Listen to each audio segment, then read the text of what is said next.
Assalamualaikum saudara, kembali lagi di channel Papi Zea TV.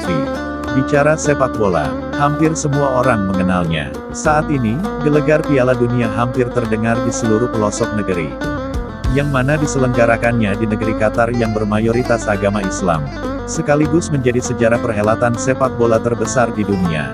Lalu bagaimana hukum sepak bola menurut pandangan Islam?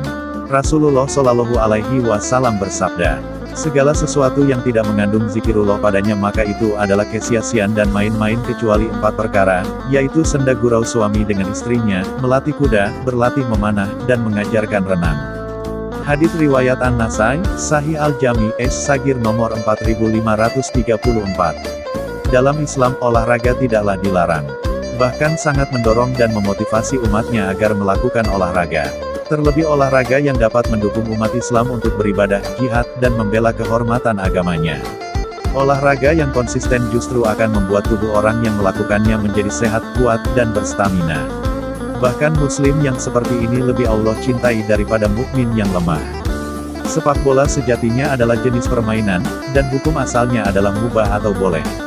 Namun sepak bola juga bisa menjadi haram jika dijadikan alat taruhan, memperlihatkan aurat berbaurnya laki-laki dan perempuan, dan bahkan sampai meninggalkan sholat.